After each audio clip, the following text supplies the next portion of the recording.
আসসালামু আলাইকুম তোমাদের সবাইকে এবং তোমরা অনেকেই আমাদেরকে বলছিলা যে ব্রো আমি তো এয়ারম্যানের technical non technical cyber assistant কিংবা এমটিওএফ অথবা প্রবোস্ট ট্রেডে আবেদন করেছি। ইংরেজির ক্ষেত্রে ইংরেজিতে আমাদের কোন প্রশ্নগুলো বেশি আসতে পারে বা ইংরেজির ক্ষেত্রে আমরা কোন অধ্যায়গুলো থেকে কোন পার্টগুলোকে বেশি করে একটু গুরুত্ব দেব তা নিয়ে যদি কিছু বলতেন বা তা নিয়ে যদি আমাদেরকে ভিডিও দিতেন। সো এমএফআইএফ এর আজকের এই ক্লাসে বা আজকের এই ভিডিওতে আমি বা আমরা তোমাদেরকে বা তোমাকে আমরা ইংরেজির ক্ষেত্রে কয়েকটা গুরুত্বপূর্ণ অংশ বা কয়েকটা গুরুত্বপূর্ণ অধ্যায় হাতে ধরে সিলেক্ট করে দেবনি।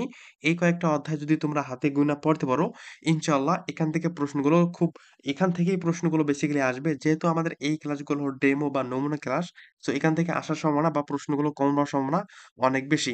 আমরা বিগত বছরের প্রশ্নগুলো এনালাইসিস করে দেখেছি যে ইংরেজিতে বেশ কয়েকটা অধ্যায় থেকে প্রশ্ন আসে। তার প্রথমত রয়েছে আমাদের কি? With, at, on. বলো তো এটা কি? অবশ্যই ধরতে পারছো। এটা হলো প্রিপজিশন থেকে এসেছে। অ্যাপ্রোপ্রিয়েট প্রিপজিশন গুলো সবথেকে বেশি আসে। এক্ষেত্রে তোমরা যেটা করবা সেটা হলো গত তুমি ৩ থেকে ৪ বছর মানে তুমি ৩ কিংবা ৪ বছর এই ৩ থেকে ৪ বছর যে এয়ারম্যানের যে আমাদের technical, non technical purpose cyber assistant এখানে যে ইংরেজির তোমার অ্যাপ্রোপ্রিয়েট প্রিপজিশন গুলো এসেছিল, এগুলো ঘুমাইয়া মুখস্থ করবা। ইনশাআল্লাহ সেখান থেকে তোমরা কমন পেয়ে যাবা বা তুমি কমন পেয়ে যাবা। আমি এখানে যে প্রিপজিশনটা দিয়েছি এটা খুব একটা কঠিন প্রিপজিশন দিয়েছি। বাট পরীক্ষার হলে আমাদের খুবই ইজি প্রিপজিশন গুলো এসে আসবে আরকি।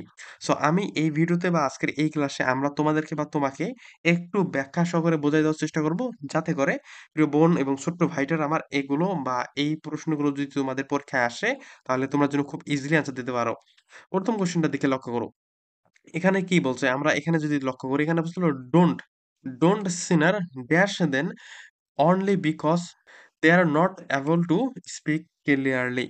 সো এখানে দেখো আমাদের সিনার বলছে। সিনার এর পাশে সাধারণত কি বসে? এড বসে। কেন সিনারের পাশে সাধারণত এড বসে? এটা হলো আমাদের কোনো একটা বিষয় মানে কোনো একটা কাজ শেখানো বা কাউকে নিয়ে বাজে মানে কোনো একটা মন্তব্য না করা বা কোনো মানুষের সম্পর্কে খারাপ একটা মেন্টালিটি পোষণ না করা। সিনির এড এটা সাধারণত হলো আমাদের নাট শেখানো এরকম। সো এক্ষেত্রে অ্যাপ্রোপ্রিয়েট প্রিপজিশন গুলোর দিকে তোমরা বেশি করে করবা বা বেশি করে গুরুত্ব দিবা। এক্ষেত্রে আমাদের অ্যাপ্রোপ্রিয়েট প্রিপজিশন থেকে যে প্রশ্নগুলো আসবে সেগুলো আমরা খুব ইজিলি আনসার করতে পারবো। দেন আমরা সেকেন্ড কোয়েশ্চেনটা দেখে লক্ষ্য করি। প্রিয় বন্ধুরা সেকেন্ড কোয়েশ্চেনটা দেখে তোমরা যদি একটু লক্ষ্য করো, এখানে বলছিল which is past participle form of আমাদের বলছে হলো ফলো। এখন পাস্ট পার্টিসিপল ফর্ম এটা কি আমাদেরকে আলাদা করে শেখাতে হবে? আমি জাস্ট এই ভিডিওতে বা এই ক্লাসগুলোতে একটু ব্যাখ্যা করব মানে হালকা পাতলা টাচ দিয়ে যাব যেন তোমার বা আমাদের মাথায় আছে।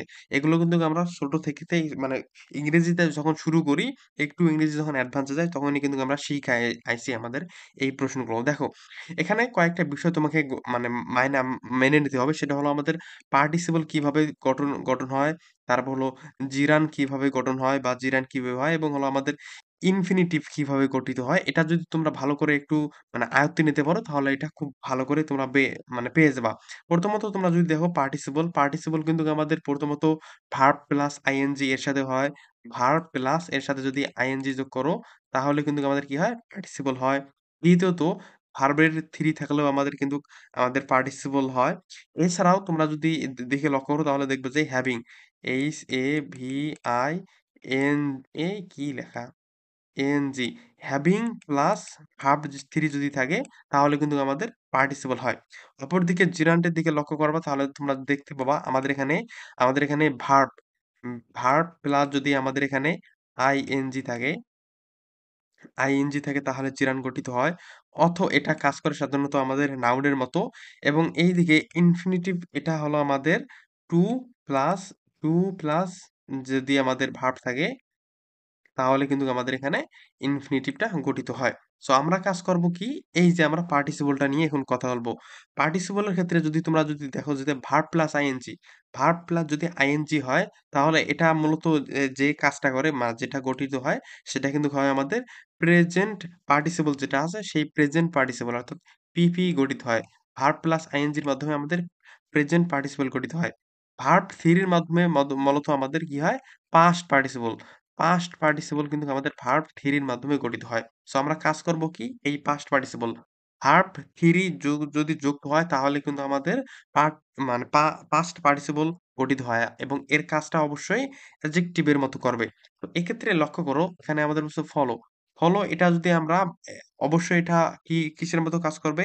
অবশ্যই আমাদের ফলো এটা যেভাবে কাজ করা লাগবে সেটা হলো adjective এর মাধ্যমে কাজ করতে হবে। সো এখানকার সঠিক অ্যান্সারটা দেখো তো তোমরা কোনটা লক্ষ্য করো তো এখানে সঠিক অ্যান্সারটা কি হবে? এর সঠিক অ্যান্সারটা এর সঠিক অ্যান্সারটা এই যে বি নম্বরের সঠিক অ্যান্সার হয়। বুঝতে পেরেছো? তাহলে সঠিক অ্যান্সারটা কি? আমি জাস্ট হালকা করে টাচ দিয়ে যাবো। তোমরা একটু তোমাদের মতো করে বা আমরা একটু আমাদের মতো করে যদি আমাদের এই পড়াগুলোকে গুছিয়ে নেই তাহলে অনেক বেটার হয়। আমি এখানে একদম উড়াধুরা একদম বিস্তার ব্যাখ্যা করব না। কারণ ক্লাসগুলো অনেক লং হয়ে যাবে। সো এক্ষেত্রে আরকি অনেকেই আরকি ক্লাসগুলো লং হলে তোমরা আরকি একটু ইয়া করো। সো সেক্ষেত্রে আমি জাস্ট হালকা করে বুঝাই দেবনি। তোমরা একটু তোমাদের মতো এটা তোমাদের সাথে এড করে নিও। দেন 3rd কোয়েশ্চেন এর দিকে লক্ষ্য করি। ওই দেখো সেম ওখান থেকে আমাদের দিয়েছে যে পাস্ট পার্টিসিপল ফর্ম থেকে দিয়েছে লে। লে এর পাস্ট পার্টিসিপল ফর্ম কি? একটু আগে তোমাদেরকে যে ব্যাখ্যাটা বুঝাই দিলাম, এটা তো তোমাদের মাথায় কাজ করছে নাকি? এই ব্যাখ্যাটা বোঝানোর একটাই কারণ যেন এই প্রশ্নগুলো আমাদের মাথায় আসে বা আমরা ক্যাচ করতে পারি। আর ক্লাসগুলো যেন আমাদের স্মুথ হয়। সো এটা যদি তোমার মাথায় ক্যাচ করে তাহলে বলো সঠিক অ্যান্সারটা কি? ১, ২, ৩ I hope ক্যাচ করতে পারছো এই সঠিক অ্যান্সারটা কি? এর সঠিক অ্যান্সার লে। লে এর পাস্ট পার্টিসিপল কি? লে এর আ লে এর পাস্ট লেডলিং এই যে সি নম্বরের সঠিক অ্যান্সার। এর সঠিক অ্যান্সার প্রিয় বন্ধুরা সি নম্বর হয়। আমাদের এই ক্লাসগুলো করলে তোমরা ইংরেজি থেকে একটা ভালো সম্ভব ধারণা পাওয়ার পাশাপাশি ইংরেজিতে এখান থেকে অনেক প্রশ্ন কমন পাবা ইনশাআল্লাহ। দেন 4th নম্বর কোয়েশ্চেনটা দেখে লক্ষ্য করো। এখানে বলছিল which part of speech very? Very কোন parts of speech? Adverb, noun, verb. কোন পার্টস অফ স্পিচ বলো তো ভেরি? একটু জাস্ট থিংক করো ভেরি কোন পার্টস অফ স্পিচ তোমরা বলো। ইংরেজির ক্ষেত্রে আমরা যে ভুলটা বেশি করি সেটা হলো আমাদের সময় দেওয়া থাকে অনেক বাট আমরা তাড়াহুড়ো করে ইংরেজিতে আমরা এখানে বাস খাই। সো তাড়াহুড়ো না করার ঠান্ডা মাথায় ইংরেজি যদি আমরা পরীক্ষা দিই তাহলে এয়ারম্যানের ইংরেজিতে একটা চাঙ্গা নম্বর অর্জন করার পাশাপাশি আমরা নেক্সট ধাপে কিন্তু যাইতে পারবনি। সো এখানে আমাদের ভেরি এটা কিন্তু এটা কি জানি? আচ্ছা ভেরি এটা কিন্তু অ্যাডভার্ব হয় আমাদের সঠিক অ্যান্সারটা কি হবে? সেটা হলো অ্যাডভার্ব। ভেরিটা হলো অ্যাডভার্ব। এটা হলো 4th নম্বর কোয়েশ্চেন। আমরা এর পরবর্তীতে যে কোয়েশ্চেনটা রয়েছে ৫ নং কোয়েশ্চেন এখানে যাই। আমাদের ৫ নম্বর কোয়েশ্চেন বলছে হলো এখানে বলছে হলো সোলো। সোলো কোন পার্টস অফ স্পিচ? আরেকটা কথা এখানে তোমাদেরকে লক্ষ্য করে দেই দেখো। পার্টস অফ স্পিচ থেকে তোমাদের প্রশ্ন আসবে। এখান থেকে আসবে। তারপরে এই যে তোমাদের পাস্ট পার্টিসিপল ফর্ম, তারপর হলো জিরান, ইনফিনিটিভ এখান থেকে অবশ্যই তোমরা প্রশ্ন কমন পাবা। ইভেন তোমরা যদি একটু লক্ষ্য করো তাহলে দেখবা যে আমাদের জিরান, তারপর পার্টিসিপল ফর্ম কিংবা আমাদের যে অ্যাপ্রোপ্রিয়েট প্রিপোজিশন গুলো আছে এগুলো যদি তোমরা একটু বিগত সালের প্রশ্নগুলো একটু ভালো করে পড়ো, ইনশাআল্লাহ সেখান থেকে অনেক কমন পাবা। সো এখানে স্লো এটা কোন পার্টস অফ স্পিচ একটু লক্ষ্য করো তো এটা অ্যাডভার্ব হবে না, নাউন হবে না, ভার্ব হবে। তোমরা একটু থিংক করো। জাস্ট একটু থিংক করো এই সঠিক অ্যান্সারটা কি হবে? প্রিয় বন্ধুরা এই সঠিক অ্যান্সারটা কিন্তু আমাদের অ্যাডভার্ব হয়। কেমন? এই সঠিক অ্যান্সারটা কিন্তু আমাদের অ্যাডভার্ব হবো। এই প্রশ্নগুলো technical, non technical, provost, cipher assistant কিংবা এমটিওএফ কিংবা ইভেন আপনি বা তোমরা যেকোনো ট্রেডে আবেদন করো না কেন, ইংরেজির ক্ষেত্রে এই কয়েকটা টপিক থেকে মূলত সবচেয়ে বেশি প্রশ্ন আসে। আর ইংরেজির আমি মাস্ট বি বলতেছি ইংরেজি যদি তোমরা এই প্রশ্নগুলো পড়ো বা আমরা যদি এই প্রশ্নগুলো পড়ি তাহলে এর মনের ইংরেজি পরীক্ষায় একটা চাঙ্গা নম্বর অর্জন করতে পারবো। ঠিক তোমাদেরই কথা চিন্তা করে আমরা একটা সাজেশন তৈরি করছি। যেই সাজেশনের নাম হলো নেক্সট টার্গেট বিএএফ নামে সাজেশন। যেখানে আমরা বিগত সালের প্রশ্নের পাশাপাশি এবছর আপডেট সহ গুরুত্বপূর্ণ প্রশ্ন, আইকিউ প্রশ্ন প্রায় ৬০০ প্লাস আমরা আইকিউ প্রশ্ন রেখেছি। ইংরেজি প্লাস ইংরেজি ৩৫০ র মতো থাকবে। গণিত ২০০ প্লাস প্রশ্ন থাকবে। পদার্থবিজ্ঞান ২৫০ প্লাস, সাধারণ জ্ঞান ২৭০ প্লাস। এখানে ৩০০ প্লাস প্রশ্ন দেওয়া রয়েছে। টোটাল আমাদের এখানে অনেক প্রশ্ন দেওয়া রয়েছে ভাইভা প্রশ্ন সহ সকল বিষয়ের আমরা আমাদের এই সাজেশন যে রয়েছে নেক্সট টার্গেট বিএফ এই সাজেশনে আমরা এড করার চেষ্টা করেছি। যেন আমার প্রিয় ভাই এবং ছোট্ট বোনটার পরীক্ষা দিতে ভালো হয় কিংবা একটা ভালো সাজেশন পড়ার পাশাপাশি এখানকার একজন গর্বিত সদস্য হতে পারে। আমাদের এই সাজেশনে তোমরা সকল প্রশ্নগুলো পেয়ে যাবা ভাইভা প্রস্তুতি সহ একটা মানে এয়ারম্যানের জন্য একটা ভালো প্রিপারেশন তোমরা এখান থেকে আমাদের এই সাজেশন থেকে নিতে পারবা। স্বল্প মূল্যে আমরা সাজেশন গুলো সেল করতেছি। এই যে এখানে একটা দেখো নাম্বার আছে। এই নাম্বারে WhatsApp কল আছে। ওখানেও তোমরা এসএমএস দিতে পারো। Facebook পেজে এসএমএস অথবা আমাদের Instagram আইডিতে যদি তোমরা এসএমএস দাও, তাহলে আমাদের এই সাজেশন নেওয়ার যে বাকি প্রসেস গুলো রয়েছে, সেই প্রসেস গুলো তোমাদেরকে জানাই দেবনি। আমি বলব যে একটা ভালো প্রিপারেশন এর জন্য আমাদের এই সাজেশনটা তোমাদেরকে অনেক ভালো হেল্প করবে বা অনেক ভালো কাজে দেবে। দেন আমরা পরবর্তী কোয়েশ্চেন এ যদি যাই, ৬ নম্বর কোয়েশ্চেন। এটা সাধারণত আইকিউ রিলেটেড একটা কোয়েশ্চেন আসে। ইংরেজিতে যে ৫০ টা প্রশ্ন আসে শুধু আমাদের ট্রান্সলেশন, তারপর হলো প্রিপোজিশন, এই আমাদের পার্টিসিপল এখান থেকেই যে সব প্রশ্ন আসবে এমনটা না। এখানে সাধারণত তারা কি করে? 1C কিংবা 1D সেটে আইকিউ এর কিছু কিন্তু প্রশ্ন আসতে পারে। সো আমরা যেহেতু আগে থেকে প্রিপারেশন নিচ্ছি, তাহলে একটা ভালো প্রিপারেশন নিয়ে যাবোগা। এখানে বলছে ইফ যদি 2515 ইকুয়াল টু BEAD হয় তাহলে 8445 সমান যদি HDDE হয় তাহলে আমাদের 4554 সমান কি? বা প্রশ্নবোধক চিহ্ন।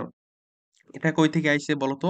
এটা কিন্তু আমাদের ওই যে এ, বি, সি, ডি, ই এই যে আমাদের অ্যালফাবেট রয়েছে না? এখান থেকে কিন্তু এই প্রশ্ন আইছে। আমি এর আগের ক্লাসগুলোতে এই যে অ্যালফাবেট এই সিরিজ টাইপের যে আমাদের প্রশ্নগুলো আসে আইকিউ এর এগুলো নিয়ে যে এত আলোচনা করছি তোমরা কল্পনাও করতে পারবে না। তুমি আমাদের Facebook এ যাবা অথবা YouTube এ যদি সার্চ দাও যা MFIF লিখে যদি তোমরা YouTube কিংবা Facebook এ সার্চ দাও তাহলে সেখানে আমাদেরকে পেয়ে যাবা। দেখবা যে এয়ারম্যানের এবং হলো 53 এন্ট্রির ২ টার মতো প্লেলিস্ট তৈরি করা রয়েছে। সেখানে বিগত এর আগে আমরা যে ক্লাসগুলো নিয়েছি, এই সিরিজ টাইপের ক্লাসগুলোতে আমরা এই বিষয়গুলো বিস্তর ধারণাভাবে তোমাদেরকে মানে বোঝাই দিছি। এখন আমি এখানে যদি একটু হালকা করে তোমাদেরকে বোঝাই দিইনি, দেখো এটা 2, 2 সমান কিন্তু B কারণ এই দেখো A হলো আমাদের 1, B হলো 2, C হলো 3, D হলো আমাদের 4, E হলো 5 ঠিক এভাবে A to Z এখানে কিন্তু সাজাইছে। A to Z এখানে কিন্তু A থেকে D পর্যন্ত তারা সাজাইছে। সাজানোর পর বলছে হলো 2 সমান B ঠিক আছে তো? 5 সমান E ঠিক আছে? এই দেখো 5 equal to E then 1 equal to আমাদের A আছে। এই দেখো 1 এর মান কি? A বুঝতে পেরেছো? ঠিক সেভাবে সাজাইছে। তাহলে 4 সমান কি? A, B, C, D. D হলো 4 তাহলে D দেখো তো কই আছে? এই যে D হয় এটা, এটাও আছে। এখানেও আছে, এখানেও আছে D। এরপর হচ্ছে 5 5 সমান কি? 5 সমান হলো E। এই দেখো E 5 ইকুয়াল টু E তাহলে E কোথায় রয়েছে? যেখানে U রয়েছে এখানেও E রয়েছে। দেন বলছে হলো আবার 5 তার মানে আরো একটা 5 নেব। এখানেও নাই 5 এখানেও নাই 5 E নাই। দেন 4 সমান আমাদের কি? D হয়। তাহলে বলো তো সঠিক অ্যান্সারটা কি? সঠিক অ্যান্সার কিন্তু আমাদের এই C নম্বর। তোমরা যদি বা তুমি যদি এই প্রশ্নগুলো ধরে একটু ঠান্ডা মাথায় বোঝার চেষ্টা করো এবং পরীক্ষার হলে যদি এভাবে ঠান্ডা মাথায় অ্যান্সার দিতে পারো, কে বলে তুমি চান্স পাবা না? আমি তোমাদেরকে কথা দিলাম তুমি চান্স পাবা। জাস্ট এভাবে পড়ো এবং অবশ্যই প্রতিদিন দোয়া করবা, আল্লাহর কাছে চাইবা। ইনশাআল্লাহ তুমি পাবা। আমি তো এভাবে পড়ছি বাট চান্স পাইনি। নিচে নাম্বার দেওয়া রয়েছে আমার সাথে যোগাযোগ করো। যদি এভাবে পড়ার পরেও তুমি চান্স না পাও, আই হোপ আমি বিশ্বাস করতেছি যদি তোমরা এভাবে ধরে পড়ো, ইনশাআল্লাহ তুমি চান্স পাবা। আমার এটা ধারণা বা আমরা আশা করতেছি। দেন ট্রান্সলেশন থেকে আমাদের প্রশ্ন দিয়েছে। এখানে তোমাদের বাংলা থেকে ইংরেজি করতে বললে অথবা ইংরেজি থেকে থাকবে বাংলা করতে বলবে তোমাদেরকে এই ট্রান্সলেশন গুলো। খুবই হালকা পাতলা ট্রান্সলেশন গুলো আসবে। জাস্ট তোমরা যেটা করবা ইংরেজির ক্ষেত্রে একটু ভোকাব অংশটা ভালো করে দেখবা। এখানে বলছিল গাড়িগুলো আমেরিকা তৈরি। গাড়িগুলো আমেরিকার তৈরি। A number, B number, C নম্বর এখানে আরো একটা অপশন দেওয়া থাকবে। D নম্বর নামে একটা অপশন দেওয়া থাকবে। আমার এখানে দেই নাই। আচ্ছা যাই হোক। A নম্বর এখানে যেটা দেওয়া রয়েছে the cars are American. The cars make American. The car are American. কোনটা সঠিক অ্যান্সার হবে? প্রিয় বন্ধুরা এখানে বলছিল গাড়িগুলো আমেরিকার তৈরি। তাহলে সঠিক অ্যান্সারটা হবে আমাদের A number. The cars are American. এখানে মেক এটা ভুল দেওয়া রয়েছে। এখানে মেবি এই যে ৮ টা মেবি ভুল দেওয়া রয়েছে। তো এইভাবে যদি তোমার ট্রান্সলেশন গুলো পড়ো ইনশাআল্লাহ এখান থেকে প্রশ্ন এসে যাবে। নম্বর প্রশ্নের এই যে আমাদের এখানে যে আমাদের আন্ডারলাইন করে দিয়েছে এটা কনজাংশন, ইন্টারজেকশন না প্রোনাউন? বলো তো সঠিক অ্যান্সারটা কি হবে? এর সঠিক অ্যান্সারটা কিন্তু আমাদের বি নম্বর হবে। কেন জানো? ইন্টারজেকশন কেন হলো? কারণ আবেগ, কোনো কিছু মানে অনুভূতি বা হায় বা বাহ! এরকম যে ইয়াগুলো রয়েছে এগুলো হলো উদাহরণ হিসেবে কিন্তু আমরা ইন্টারজেকশন ব্যবহার করি। তো এটা আমাদের আবেগ বা অনুভূতি এখানে আন্ডারলাইন যদি করা থাকে আবেগ বা অনুভূতি বা এরকম কোনো বিষয়বস্তু যদি প্রকাশ করতে ব্যবহৃত হয় তাহলে কিন্তু আমরা সেক্ষেত্রে ইন্টারজেকশন ব্যবহার করি। সো সেক্ষেত্রে কিন্তু এটা আমাদের এখানে ব্যবহার করা হয়েছে যে আমাকে তুমি আমাকে কষ্ট দিয়েছো বা কোনো কষ্ট দিও না। এরকম কিন্তু মানে কষ্ট দিয়েছো এরকম কিন্তু আমাদের আবেগ বা অনুভূতি যদি প্রকাশ করে সেক্ষেত্রে কিন্তু আমরা ইন্টারজেকশন ব্যবহার করি। সো এর সঠিক অ্যান্সারটা কিন্তু আমাদের বি নম্বর ইন্টারজেকশন হবে। দেন আমাদের ৯ নম্বর কোয়েশ্চেনে কি বলছে? প্রিয় বন্ধুরা ৯ নম্বর কোয়েশ্চেনে বলছিল which past participle form of become, BEGUM become এটার পাস্ট পার্টিসিপল ফর্ম কি?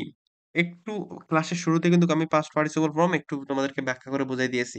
এখন বলো তো সঠিক অ্যান্সারটা কি হবে? ওকে, অনেক খুশো। এর সঠিক অ্যান্সার আমাদের হবে বি নম্বর। বিইজিইউএম। সঠিক অ্যান্সারটা কি? আমাদের বি নম্বর হবে। দেন আমাদের ১০ নম্বর কোয়েশ্চেনে বলছিল চুজ দ্য কারেক্ট মানে এখানে কোনটা সঠিক অ্যান্সারটা হবে? মানে এখানে যে আমাদের স্পেলিং থেকে মানে এখানে একটা যেকোনো একটা ভুল দেওয়া রয়েছে। আমাদেরকে খুঁজে বের করতে হবে এর সঠিক অ্যান্সার কোনটা। এখানকার প্রশ্নের সঠিক অ্যান্সারটা তোমরা একটু নিশ্চয়ই কমেন্ট সেকশনে জানাই দিবা। কেমন? এখানকার মধ্যে কোনটা সঠিক? আমি ৩ টা এখানে A, B, C, D option দিয়েছি। এখানে আরো একটা অপশন থাকতো। বাট এখানে আমি ৩ টা অপশন দিয়েছি। খুবই সহজ একটা প্রশ্ন। তোমরা যদি পারো একটু নিচে কমেন্ট সেকশনে জানাই দিও।